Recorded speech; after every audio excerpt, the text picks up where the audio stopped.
Hello good morning students. आज आपकी exercise 6H का पार्ट 4 वीडियो है और आज हम आपको क्वेश्चन नंबर 17 से स्टार्ट करेंगे। पिछले 3 वीडियो में हमने क्वेश्चन नंबर 16 तक लगा लिए थे। तो चलिए आगे क्वेश्चंस को बढ़ाते हैं। Question number 17। क्वेश्चन नंबर 17 कुछ इस प्रकार से है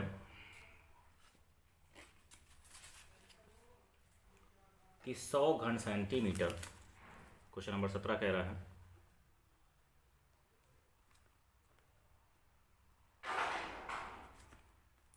100 घन सेंटीमीटर आयतन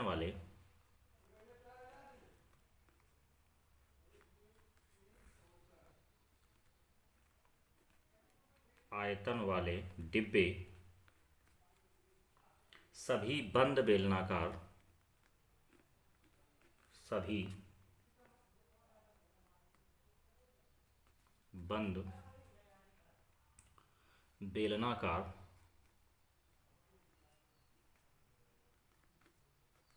ब्रैकेट में आपका है लंबवृत्तीय, यानी बेलनाकार जो डिब्बे हैं वो कैसे हैं, लंबवृत्तीय हैं आपके।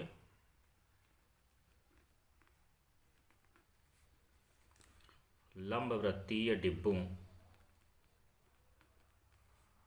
में से न्यूनतम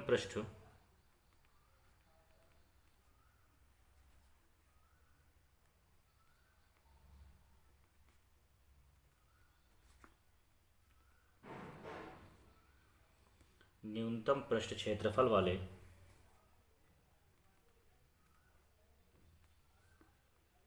डिब्बे की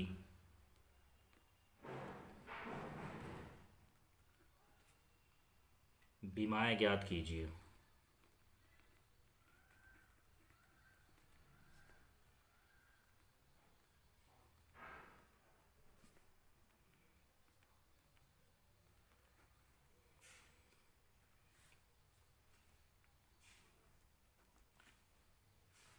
तो चलिए इसका सलूशन करते हैं। तो यहाँ पर देखिए बेलन का जो आयतन है वो हमें दिया गया 100 सेंटीमीटर क्यूब।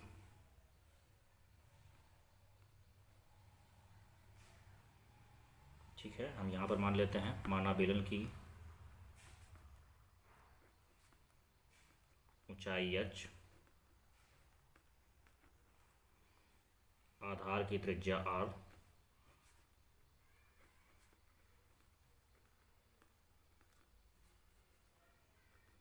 आधार की त्रिज्या आपके पास r मान ली हमने। तो बेलन का आयतन आपको दिया गया है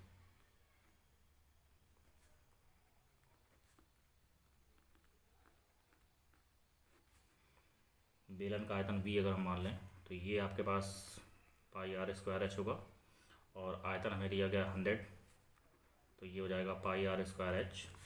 तो यहाँ से एच की वैल्यू हमारे पास आ जाएगी 100/πr²। अब आपको निकालना क्या है कि न्यूनतम पृष्ठ क्षेत्रफल वाले डिब्बे की विमा ज्ञात करनी है। न्यूनतम पृष्ठ क्षेत्रफल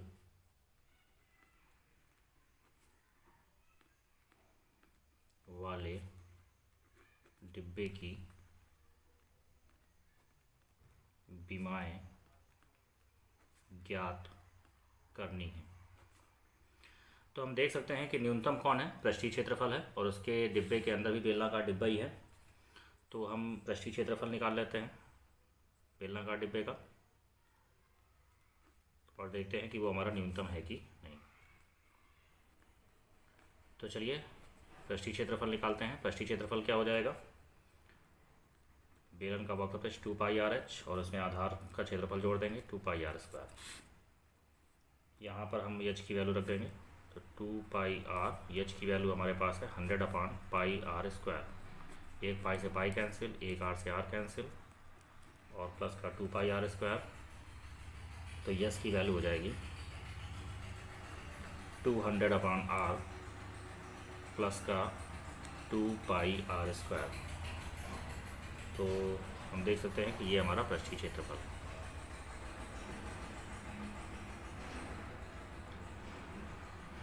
तो चलिए हम यहाँ पर इसका अवकलन कर देते हैं। पूरा वैल्यू जो है आर के सापेक्ष है, आर के रिस्पेक्ट में दिया गया है, तो आर के सापेक्ष हम अवकलन करेंगे। तो डी एस अपान डी आर हो जाएगा हमारे पास।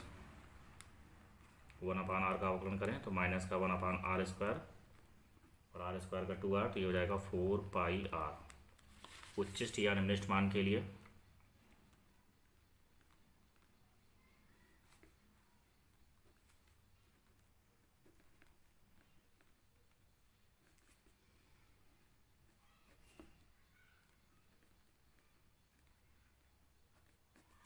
उच्चिष्ट या निम्निष्ठ मान के लिए डी एस अपान डी आर को 0 को इक्वल करेंगे।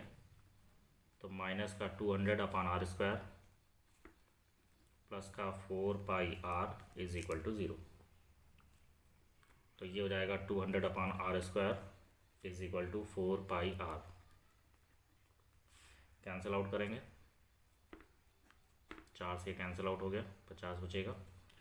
पक्षांतर करेंगे तो ये हो जाएगा आर क्यूब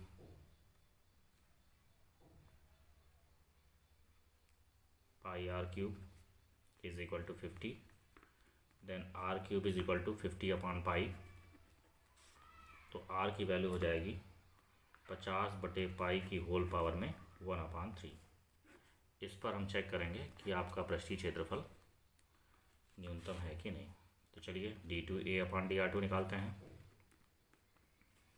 तो -200 कांस्टेंट है, r की पावर -2 का अवकलन हो जाएगा -2, r की पावर -3 और r का अवकलन 1 हो गया। तो वैल्यू आ जाएगी 400 अपान आर क्यूब प्लस का 4 पाई। किस पर चेक करना है, d2 अपान dr2 की वैल्यू हमें चेक करनी है। r is equal to 50 upon पाई की होल पावर 1/3। इस पर हमें वैल्यू को चेक करना है। तो ये हो जाएगा 400, यहाँ r की वैल्यू रखेंगे तो ये हो जाएगा 50 बटे पाई और प्लस का 4 पाई। इसको सॉल्व करेंगे तो ये हो जाएगा 400 पाई अपान 50 और प्लस का 4 पाई। तो यहाँ पे ये 0 0 कैंसिल हो गया और ये हो जाएगा 8। तो 8 पाई और 4 पाई मिलके हो जाएगा 12 पाई। और देख सकते हैं कि ये पॉजिटिव वैल्यू को दर्शा रहा है। इसका मतलब ये हो गया कि r is equal to 50 upon पाई की होल पावर 1/3 पर पृष्ठीय क्षेत्रफल क्या है, न्यूनतम है। पृष्ठीय क्षेत्रफल न्यूनतम है। अब इस न्यूनतम पृष्ठीय क्षेत्रफल पर हमें बीमाएँ ज्ञात करनी है। तो बीमा हमारे पास कौन है, बेलन की त्रिज्या और बेलन का ऊंचाई। ये हमारे पास पृष्ठीय क्षेत्रफल है, सॉरी यही हमारे पास बीमाएँ हो जाएंगी, ठीक है ना। तो चलिए इस पर हम बीमाएँ ज्ञात कर लेते हैं। तो बीमाएँ हमारे पास क्या हो जाएंगी, बीमाओं की बात करें तो बीमाएँ हमारे पास क्या है, त्रिज्या r is equal to 50 upon पाई की होल पावर 1/3। ये हमारे पास त्रिज्या हो गई। और दूसरी बीमा क्या है हमारे पास, ऊंचाई है। ऊंचाई h इज इक्वल टू हमारे पास है 100 अपान पाई आर स्क्वायर। यहाँ वैल्यू पुट करेंगे तो ये आएगा 100 अपान पाई और ये हो जाएगा 50 अपान पाई की होल पावर में 2/3। जब यहाँ वैल्यू रखेंगे r की, ये ऊपर कर लेंगे तो ये हो जाएगा 100 अपान पाई डिवाइड बाई 50 अपान पाई की होल पावर 2/3। इसको बोल सकते हैं 2 times 50 upon pi divide by 50 upon पाई की होल पावर 2/3। इसको कैंसिल आउट करेंगे तो ये हो जाएगा 2 टाइम्स 50 अपान पाई की होल पावर 1/3। तो देखिए एक बीमा ये हो गई हमारे पास और दूसरी बीमा ये हो गई, ठीक है। तो इस तरीके से हमारे पास बीमाएँ आ गई हैं। आई होप आपको क्वेश्चन समझ में आया होगा। आगे हम बात करते हैं क्वेश्चन नंबर 18 की।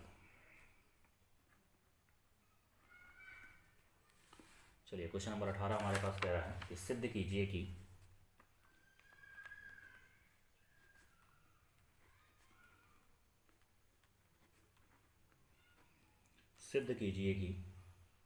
r त्रिज्या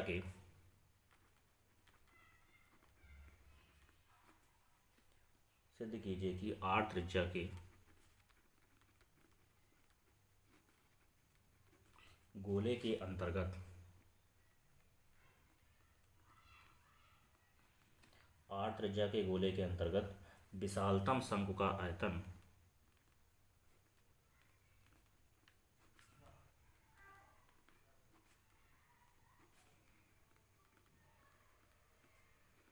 आर त्रिज्या के गोले के अंतर्गत विशालतम शंकु का आयतन गोले के आयतन का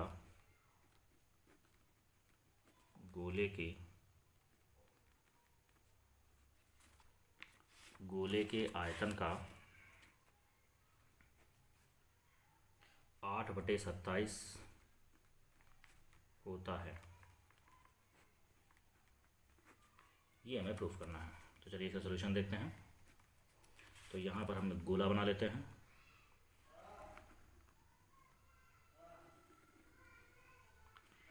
और इस गोले के अंतर्गत एक शंकु का निर्माण कर रहे हैं।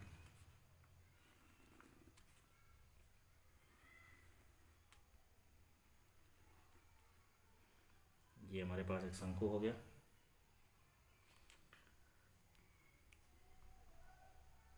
इस पर परपेंडिकुलर डाल रहे हैं। ये हमारे पास है ए बी सी और ये पॉइंट हमारे पास है डी। गोले की त्रिज्या की बात करें तो गोले की त्रिज्या हमारे पास ओ है।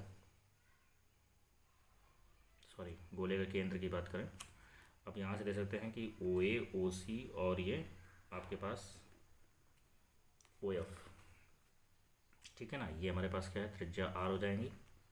और ये हमने जो ओ डी है हमारे पास, ओ डी हमारे पास यहाँ से यहाँ तक है, इसको हमने मान लिया एक्स, ठीक है। तो चलिए यहाँ पर क्या दिया गया है, गोले की त्रिज्या कैपिटल आर दी गई है, ये गिवन है हमारे पास। गोले की त्रिज्या आर है हमारे पास। ये अगर हम बात करें तो ओ ए इज इक्वल टू ओ सी और ये हमारे पास आर है। और यहाँ पर हमने मान लिया, माना O D is equal to X. तो अगर हम सी डी की बात करें तो सी डी का क्या मान होगा हमारे पास, सी डी का मान हो जाएगा आर प्लस एक्स, यानी सी ओ प्लस ओ डी। ये सी डी का मान हो गया।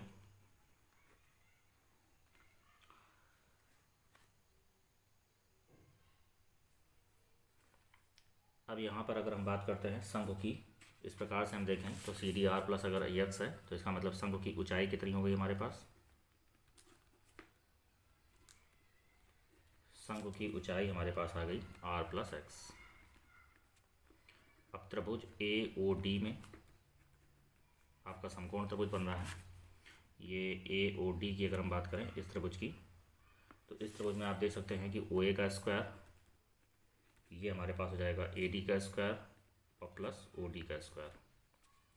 तो ये हो जाएगा R square is equal to A D का स्क्वायर और ओ डी हमारे पास है यक्स।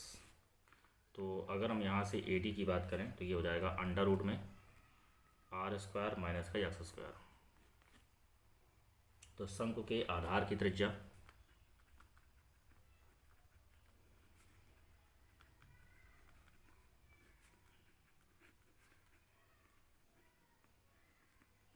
शंकु के आधार की त्रिज्या ये हो जाएगी अंडर रूट में आर स्क्वायर माइनस का यक्स स्क्वायर। शंकु का आयतन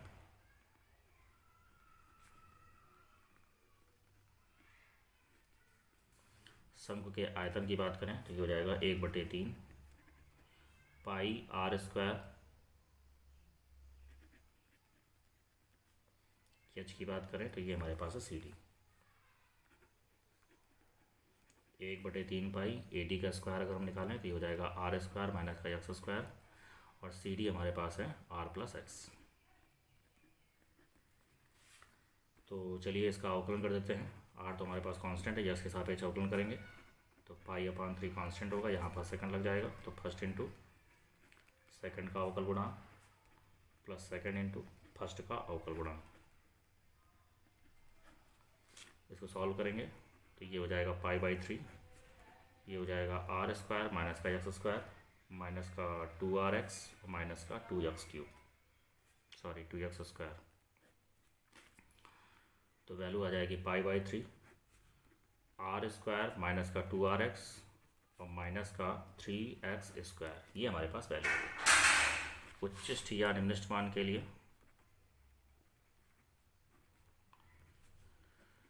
उच्चिष्ट या निम्निष्ठ मान के लिए ये जो dv/dx है इसको हम 0 के इक्वल करेंगे। तो वैल्यू हो जाएगी r² माइनस का 2rx माइनस का 3x² इज इक्वल टू 0। इसको सॉल्व करेंगे तो r² माइनस का 3rx, कैलकुलेशन गुणनखंड करना है इसका, प्लस rx माइनस का 3x² इज इक्वल टू 0। यहाँ से अगर हम r को कॉमन लेते हैं तो ये हो जाएगा r माइनस 3x, और अगर हम प्लस x कॉमन लेंगे तो ये हो जाएगा r minus 3x is equal to 0। तो यहाँ से आप देख सकते हैं कि हमारे पास कॉमन क्या है, r माइनस 3x। तो r माइनस 3x कॉमन ले लीजिए। तो अगर r माइनस 3x कॉमन ले रहे हैं तो ब्रैकेट में आ जाएगा r plus X is equal to 0।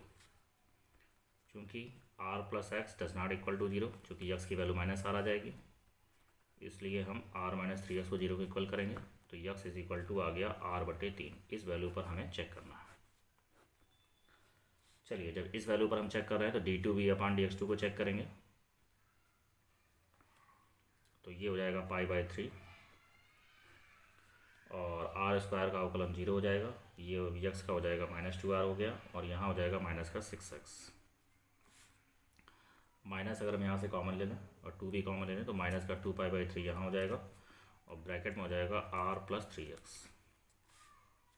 तो d2v/dx2 at the point x is equal to r/3, value हो जाएगी माइनस का 2π/3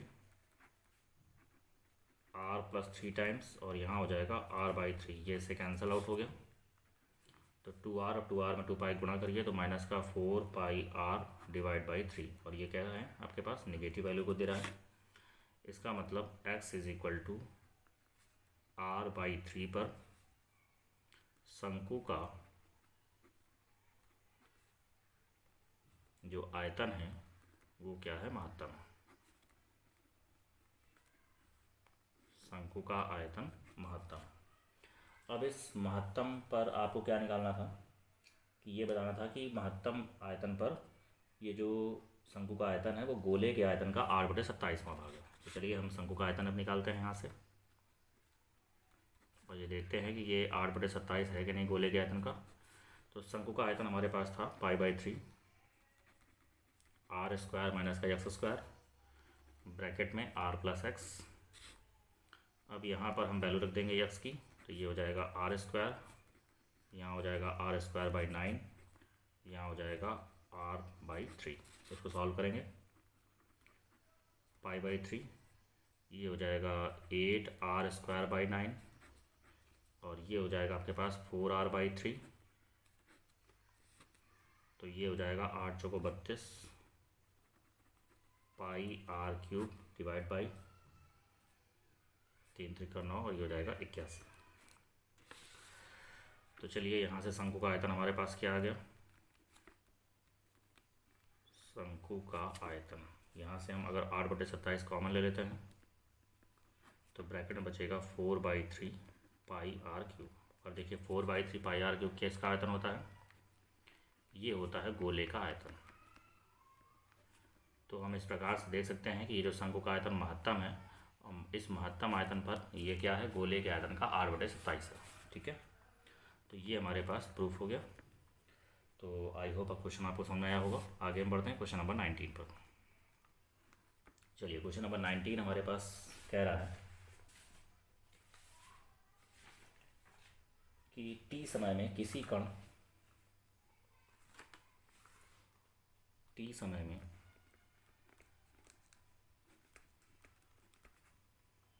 किसी कण की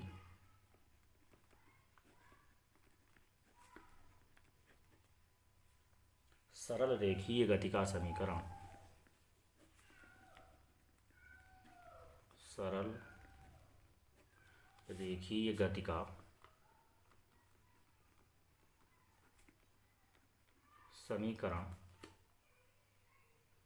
s is equal to 1/4 t⁴ minus का 2t³ प्लस का 4t² माइनस का 7 है। बताइए कब इसका वेग बताइए कब इसका वेग महत्तम होगा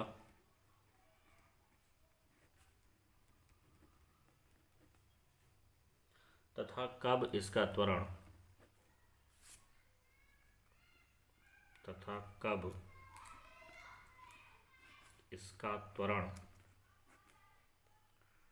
निम्नलिखित होगा।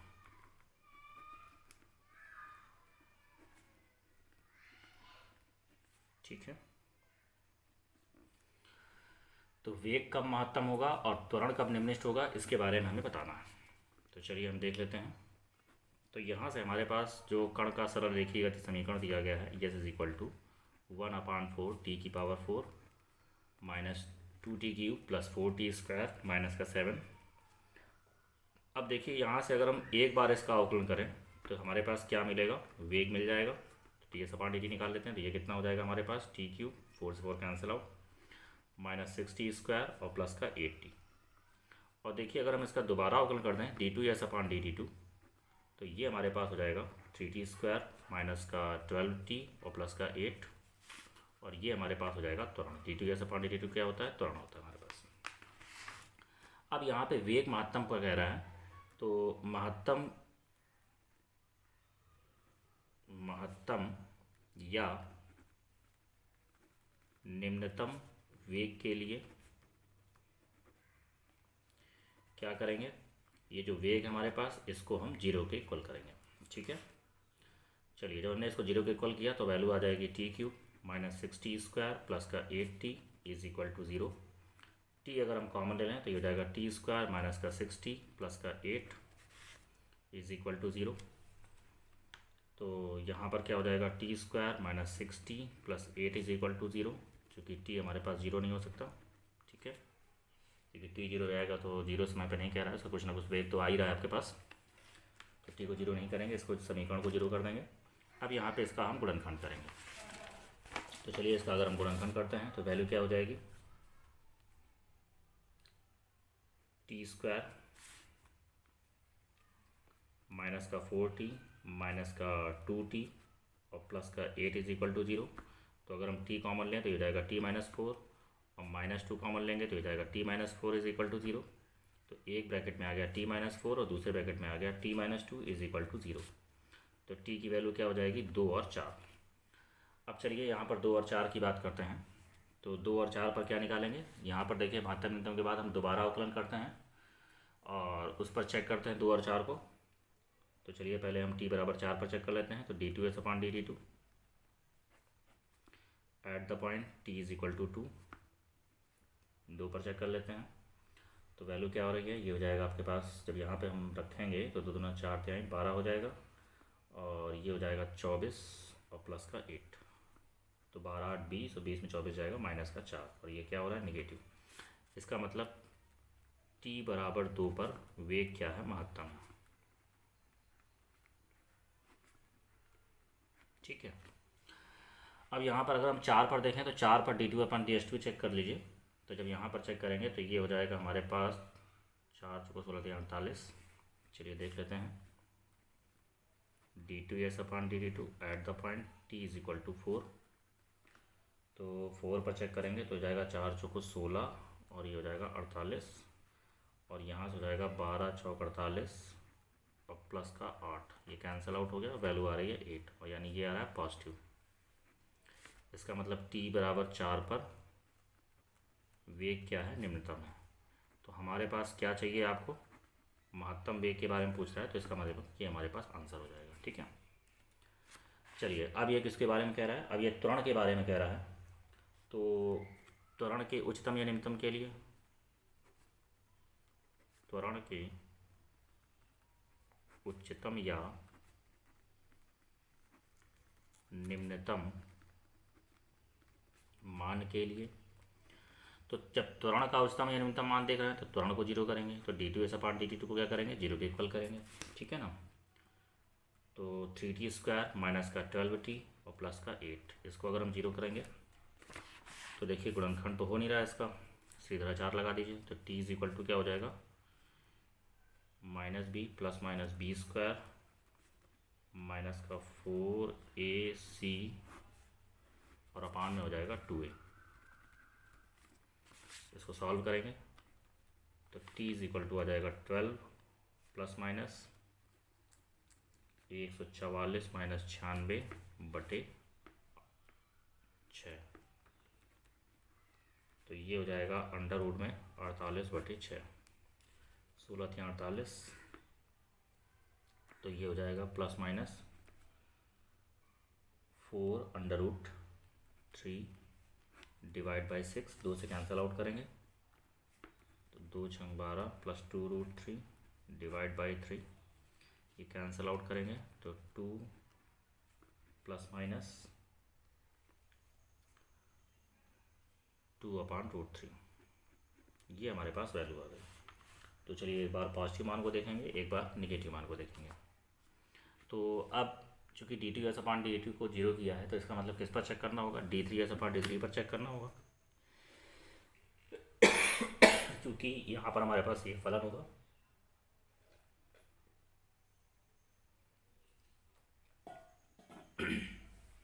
क्योंकि अगर ये फलन है d2s/d2, इसका मतलब तीसरे पर हमें चेक करना होगा। क्योंकि अब यहाँ पे इस फलन को हम लेके चल रहे हैं, त्वरण को लेके चल रहे हैं, तो इसका मतलब ये हमारे पास इस पर वैल्यू को चेक करना होगा। देखिए इस वैल्यू को जब हम चेक करेंगे, इसका अवकलन करेंगे, तो इसका अवकलन आएगा 6t माइनस का 12। अब हम इस वैल्यू पर t इज इक्वल टू 2 + 2/√3 पर जब हम d2s/dt को चेक करेंगे तो वैल्यू हो जाएगी 6 टाइम्स 2 + 2/√3 माइनस का 12। तो वैल्यू हो जाएगी 12 और 6 × 12/√3 माइनस 12, ये कैंसिल आउट हो गया तो 4 × 12, ये हो जाएगा 4√3। और ये क्या आ रहा है आपके पास, पॉजिटिव मान को दर्शा रहा है। तो इसका मतलब ये हो गया कि t इज इक्वल टू 2 + 2/√3 पर त्वरण क्या होगा, निम्नलिखित होगा। चलिए निगेटिव मान को भी देख लेते हैं। तो t इज इक्वल टू 2 - 2/√3 पर जब इस पर हम चेक करेंगे d3s/dt3 को, ठीक है, तो 6 टाइम्स 2 - 2/√3 माइनस का 12, जब आपने इसको चेक किया तो 12 से 12 कैंसिल, तो ये हो जाएगा 6 × 12 माइनस का 12/√3, यानी ये हो जाएगा माइनस का 4√3। ठीक है, और ये क्या आ रहा है, नेगेटिव दर्शा रहा है। इसका मतलब t इज इक्वल टू 2 - 2/√3 पर त्वरण क्या होगा, उच्चिष्ट होगा। तो हमारे पास क्वेश्चंस में निकालने के लिए क्या कह रहा था कि त्वरण आपका कब निम्नलिखित होगा, इसका मतलब इस वैल्यू पर हमें निम्नलिखित होगा। ठीक है ना, 2 + 2/√3 पर। आंसर में थोड़ा सा करेक्शन कर लीजिएगा, शायद माइनस में दे रखा है, तो आपका प्लस वैल्यू पर ये क्या होगा, निम्नलिखित। और t = 2 पर वेग क्या होगा, महत्तम होगा। तो ये हमारे पास आंसर होगा। ठीक है ना, t = 2 पर वेग महत्तम है और t = 2 + 2/√3 पर त्वरण निम्नलिखित है। यहाँ पर आप आंसर में लिख दीजिएगा। तो आई होप आपको क्वेश्चन समझ में आ गया होगा। तो चलिए आगे हम बढ़ते हैं क्वेश्चन नंबर 20 पर। क्वेश्चन नंबर 20 कुछ इस प्रकार से कह रहा है,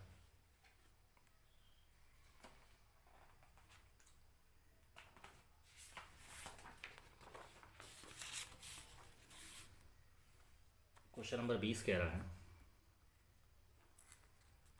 कि सिद्ध कीजिए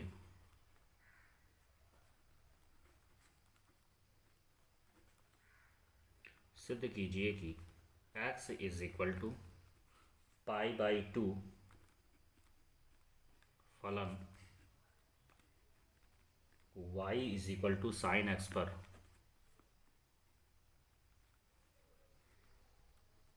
महत्तम है। क्या फलन y is equal to x - π/2 की होल पावर 5 पर उच्चिष्ट या निम्नलिखित है। पिछले वाले क्वेश्चंस में एक बात ध्यान रखिएगा कि d3/3 पर कोई वैल्यू आती है तो पॉजिटिव निगेटिव नहीं होता है, लेकिन वहाँ पर d3/3 पर चेक किया गया है। और क्यों चेक किया गया है? क्योंकि वहाँ पे त्वरण की बात कर रहा था। तो त्वरण हमारा फंक्शन था, तो d2/2 हमारे पास वो सेकंड डेरिवेटिव ना समझ करके उसको एज ए हमने क्या समझा है कि वो हमारा फंक्शन है, और त्वरण को हमने जीरो किया है। तो फिर अगले वाले पर हमें चेक करना होगा, ठीक है ना। तो ये चीज़ हमें यहाँ पर करनी थी। अब यहाँ पर हम देखते हैं क्या है आपके पास। अब चलिए 20 नंबर की बात कर रहे हैं, तो पहले देख लेते हैं फंक्शन क्या है। y=sin x है हमारे पास, ठीक है। चलिए फंक्शन, पहला क्वेश्चन है, फर्स्ट नंबर। दो क्वेश्चन है इसमें हमारे पास। तो पहला क्वेश्चन है y=sin x, इसका हम अवकलन करेंगे dy/dx। तो साइन का अवकलन हो गया cos x। उच्चिष्ट या निम्निष्ट मान के लिए, उच्चिष्ट या निम्निष्ट मान के लिए ये जो dy/dx होता है इसको हम क्या करते हैं, जीरो के इक्वल करते हैं। तो cos x = 0, तो x की वैल्यू क्या हो जाएगी, π/2। इस वैल्यू पर हमें चेक करना है। तो चलिए दोबारा अवकलन करिए, d2y/dx2। तो cos का अवकलन हो जाएगा माइनस का sin x। अब d2y/dx2 का मान हमें निकालना है x = π/2 पर। तो माइनस साइन π/2 हो गया, और साइन 90 की वैल्यू हो जाएगी 1। तो आंसर आ गया -1। और देख सकते हैं कि ये नेगेटिव वैल्यू है, इसका मतलब x = π/2 पर फलन हमारा महत्तम है। ये हमारा प्रूफ हो गया। तो देखिए पहला पार्ट प्रूफ करना था, और दूसरे पार्ट में पूछ रहा है कि उच्चिष्ट निम्निष्ट है कि नहीं। तो चलिए दूसरा पार्ट देख लेते हैं। दूसरा पार्ट में y = हमारे पास है x - π/2 की होल पावर 5। तो इसका हम अवकलन करेंगे dy/dx। तो 5 टाइम्स x - π/2 की होल पावर 4, इसका फिर से करेंगे 1 हो जाएगा। तो ये आएगा 5x - π/2 की होल पावर 4। उच्चिष्ट या निम्निष्ट मान के लिए, उच्चिष्ट या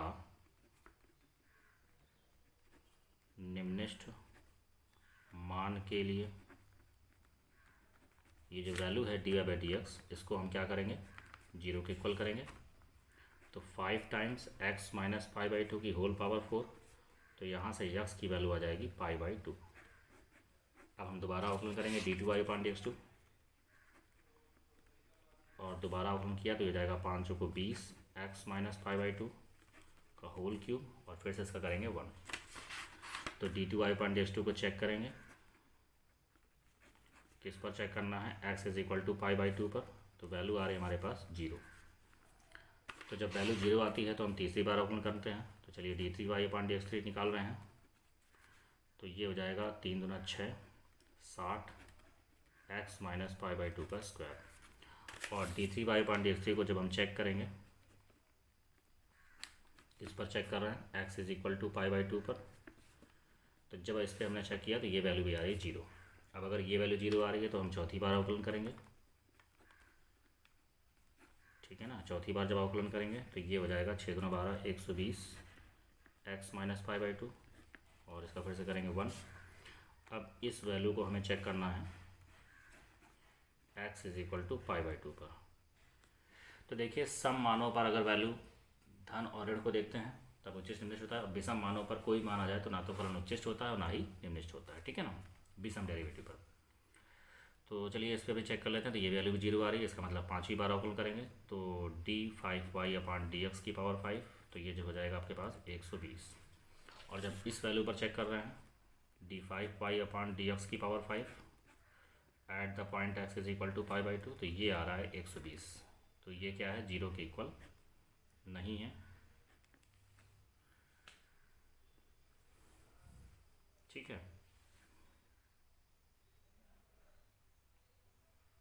तो इसका क्या मतलब हुआ कि फलन ना तो उच्चिष्ट है और ना ही निम्निष्ट।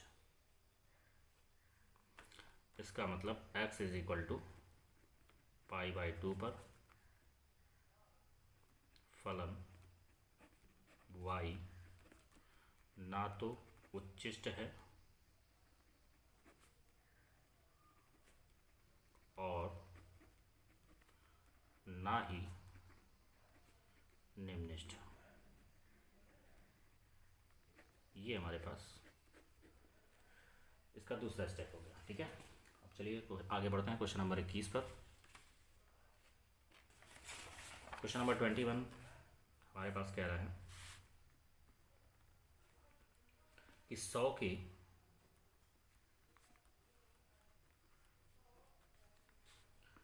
ऐसे दो भाग कीजिए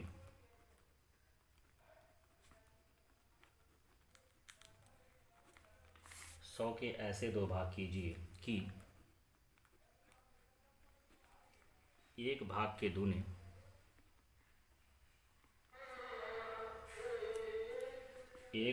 दूने और दूसरे भाग के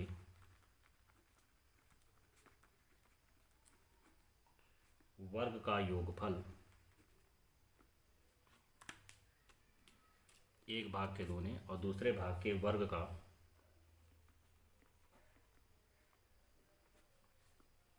योगफल निम्नलिखित है।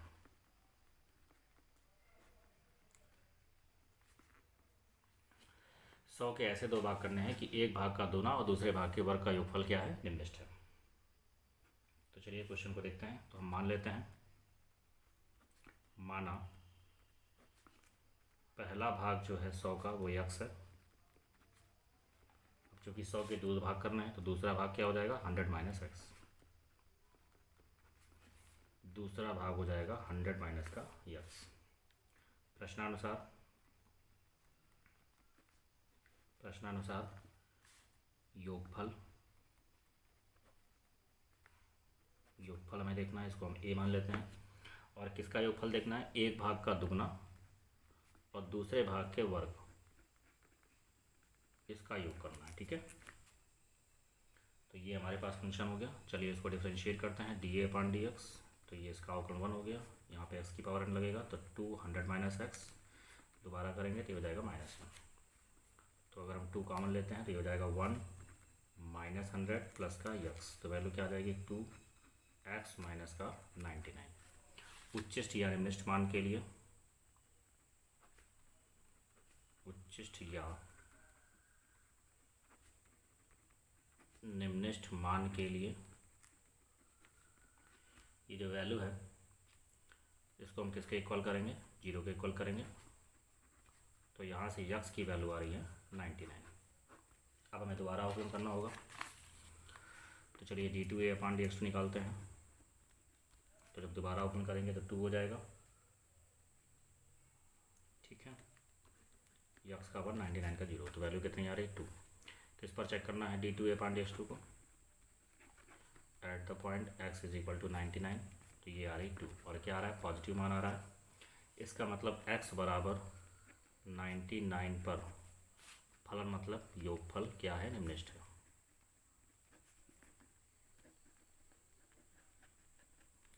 इस निम्नलिखित योगफल पर 100 के दो भाग ज्ञात करने थे। तो इस प्रकार से हमारे पास 100 के दो भाग कौन कौन से हुए, एक भाग x था और दूसरा हमारे पास था 100 माइनस x। तो यहाँ पे x की वैल्यू रख दीजिए 99, ये हो जाएगा 100 माइनस 99। तो एक वैल्यू 99 और दूसरी वैल्यू 1, ये हमारे पास आंसर हो गया। तो चलिए अब हम क्वेश्चन को आगे बढ़ाते हैं। क्वेश्चन नंबर 22 जो कि आपकी एक्सरसाइज का लास्ट क्वेश्चन है।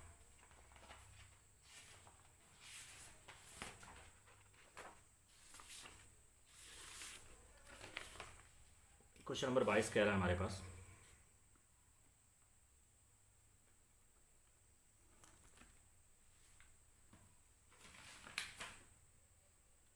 कि 28 मीटर लंबे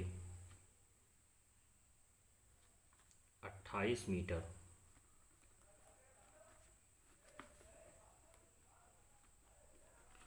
28 मीटर लंबे एक तार के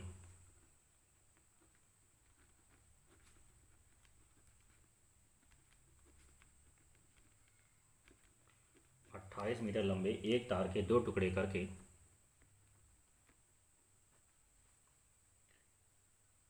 एक को वर्ग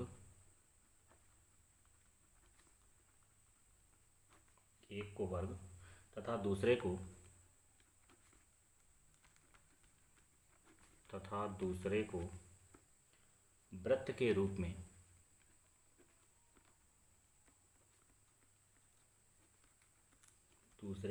के रूप में मोड़ा जाता है।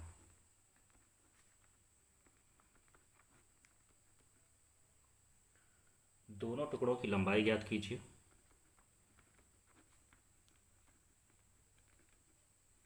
दोनों टुकड़ों की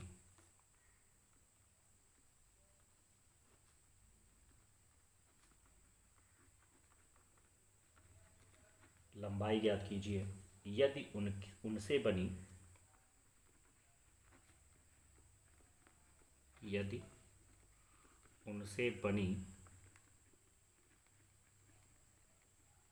आकृतियों का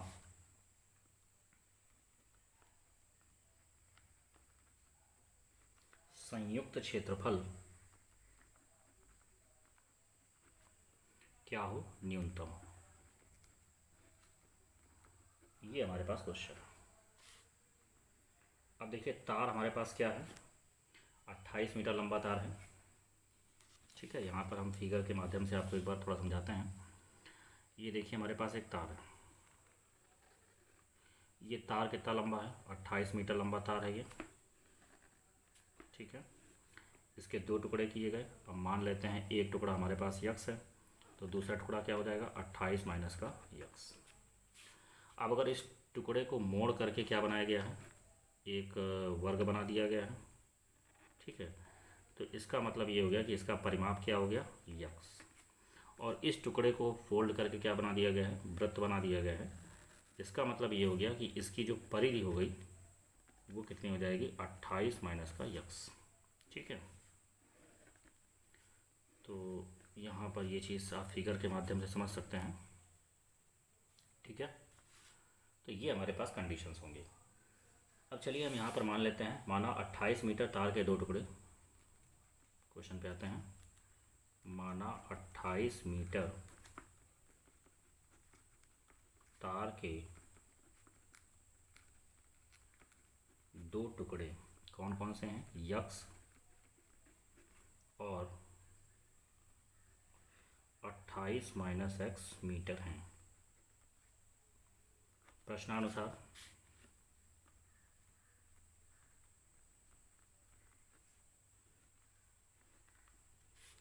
पहले टुकड़े को मोड़कर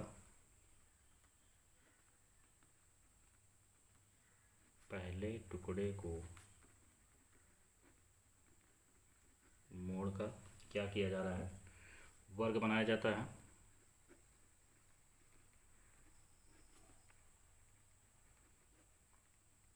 पहले टुकड़े को मोड़कर वर्ग बनाया जाता है। इसका मतलब ये जो वर्ग का परिमाप है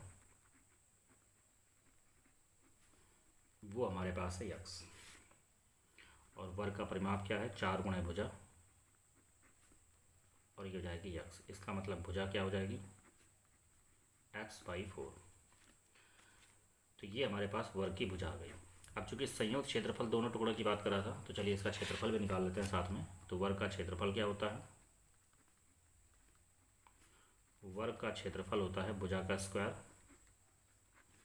यानी ये हो जाएगा x²/16। ठीक है, चलिए दूसरे टुकड़े की बात करते हैं। एवं दूसरे टुकड़े को मोड़कर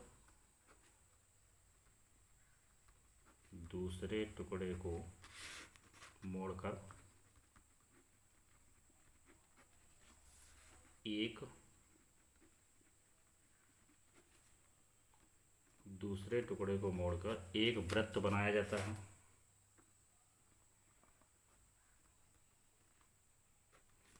इसलिए वृत्त की परिधि कितनी हो गई? वृत्त की परिधि कितनी हो गई? 28 माइनस का यक्स। वृत्त की परिधि होती है 2πr, 28 माइनस एक्स। तो r त्रिज्या हमारे पास आ गई 28 माइनस x/2π। ये हमारे पास त्रिज्या आ गई। तो चलिए वृत्त का क्षेत्रफल भी निकाल लेते हैं। तो वृत्त का क्षेत्रफल आपके पास होता है πr²। तो वैल्यू हो जाएगी पाई, और r² का मतलब हो जाएगा 28 माइनस x/2π का होल स्क्वायर। इसको जब आप सॉल्व करेंगे तो ये हो जाएगा 28 माइनस एक्स का होल स्क्वायर और बटे एक पाई से पाई कैंसिल आउट हो जाएगा तो बचेगा आपके पास 4 पाई। ठीक है, ये हमारे पास वैल्यू हो गई। अब चलिए संयुक्त क्षेत्रफल की बात करते हैं, क्योंकि संयुक्त क्षेत्रफल न्यूनतम कह रहा है, इसका मतलब फलन कौन होगा, संयुक्त क्षेत्रफल। तो आकृतियों का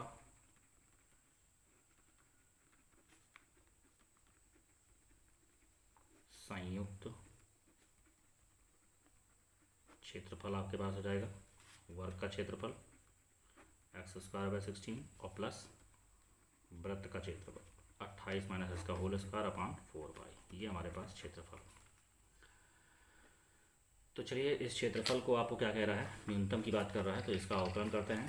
तो इसका अवकलन करिए इसके सापेक्ष, तो dA/dx हमारे पास आ जाएगा, ये हो जाएगा 2x/16 और इधर इसका अवकलन करिए तो 2 टाइम्स ऑफ 28 माइनस एक्स, इसका फिर से करेंगे -1 और 4 पाई कांस्टेंट था, ये कैंसिल आउट हो गया, x/8 ये कैंसिल आउट हो गया, तो ये हो जाएगा 28 माइनस एक्स बटे 2 पाई। पाई का मान रख दीजिए, इसे कैलकुलेशन करना है। 22/7 रख दिया, 7 ऊपर चला गया, तो 7 टाइम्स 28 माइनस 1 ये हो जाएगा 2 × 22, तो x/8 28 7 हो जाएगा 196 माइनस का 7x और 22 दूना 44। चलिए 44 8 का एलसीएम ले लीजिए, तो इसका एलसीएम आएगा 88, ऊपर बचेगा 11x और यहाँ से कैंसिल करेंगे 2, यहाँ हो जाएगा 392 392 और प्लस हो जाएगा 7 दूना 14x। 14 11 कितना हो जाएगा 25 माइनस का 392 और बटे 28। उच्चिष्ट या निम्निष्ठ मान के लिए, उच्चिष्ट या निम्निष्ठ मान के लिए ये जो भी वैल्यू होती है इसको हम किसके इक्वल करते हैं, 0 के इक्वल करते हैं। तो ये हो जाएगा 25x माइनस का 392 बटे 28, तो यक्स की वैल्यू हो जाएगी 392 बटे 25। इस मान पर हमें चेक करना है। चलिए दोबारा ओपन करते हैं d2a/dx2, तो 28 आपके पास, इसका जब अवकलन करेंगे d2 में तो 1/28 होगा माना, तो कितना हो जाएगा आपके पास 25। ठीक है, 1/28 कांस्टेंट है और इसका अवकलन करेंगे तो यक्स का 1 और इसका हो जाएगा 0, तो वैल्यू कितनी आ रही है 25/88। अब d2a/dx2 को हमें निकालना है, किस पर निकालना है, एट द पॉइंट 392/25 पर, और वैल्यू आ रही है 25/88। इसका कोई मान तो है नहीं, ये क्या आ रहा है पॉजिटिव, इसका मतलब x = 392/25 पर फलन, फलन मतलब क्षेत्रफल क्या है, न्यूनतम। अब इस न्यूनतम क्षेत्रफल पर क्या बात करने थे आपको, टुकड़े निकालने थे कि टुकड़ों की लंबाई क्या होगी। तो चलिए टुकड़ों की लंबाई की बात करते हैं। टुकड़ों की लंबाई एक x थी और दूसरी क्या थी 28 माइनस का x, तो एक टुकड़ा हो जाएगा 392/25 और दूसरा हो जाएगा 28 माइनस 392/25, तो 392/25 तो ये हो गया, 25 एलसीएम ले लीजिए, तो यहाँ हो जाएगा 700 माइनस 392/25, सॉल्व करेंगे तो ये तो 392/25 आ गया, इसको घटाइए तो ये हो जाएगा 308/25 और ये हमारे पास इसका आंसर होगा। तो आई होप आपको क्वेश्चन समझ में आ गए होंगे। अब इसके बाद में आपका उच्चिष्ट निम्निष्ठ की विविध प्रश्नमाला है, जिसमें आपके पास दोनों एक्सरसाइज के मिक्सचर क्वेश्चन होंगे। तो स्टूडेंट्स विविध प्रश्नमाला आप सॉल्व करने का प्रयास करिएगा। आगे हम नेक्स्ट वीडियो में बात करेंगे। Okay, thank you.